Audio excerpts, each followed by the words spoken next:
Raise your hand if you remember Bethy and Sara. For the first 30 years of my life, I identified as straight.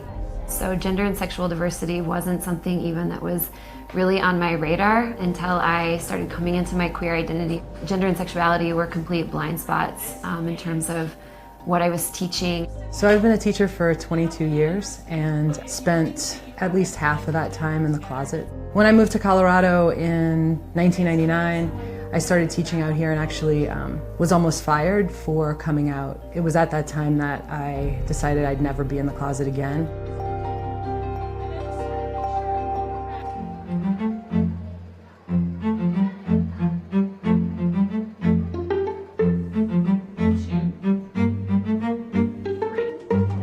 In some communities, the fear of community and parent pushback is very real, and that doesn't mean that they're not doing enough or they're not doing it right. It just means they have to take things a little bit more slowly. Roy and Silo were both boys. They must be in love.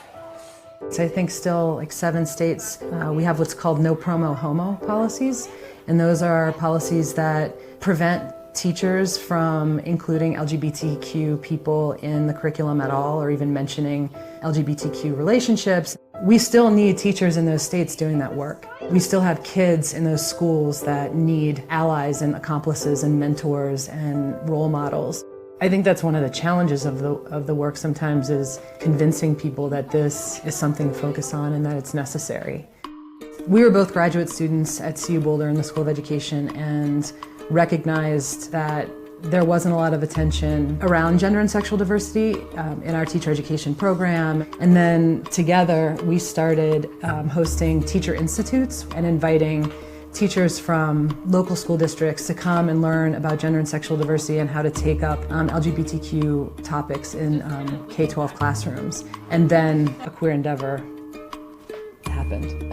Teachers are our favorite people. We do this because we know that teachers want to do right by kids, and we know that just a little bit of support goes a long way. Come on in. The fact that, we've developed deep partnerships with 3 school districts and supported over 5,000 educators and school leaders to have really rich conversations around LGBTQ topics is huge.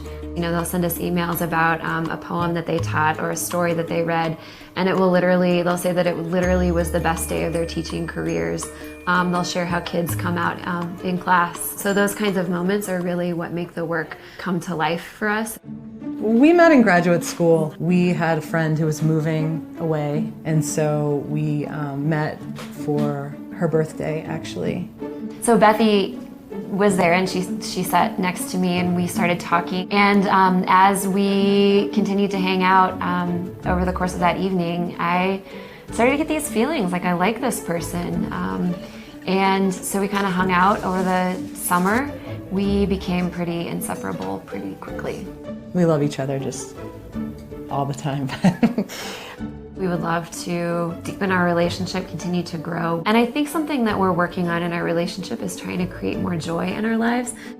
If we were to dream big, we would like to grow into a nationally recognized center for gender and sexual diversity in education. So I think we're trying to rewrite the narrative on what's not possible, and just kind of fill the space with new possibilities of what the future can look like for queer people in schools.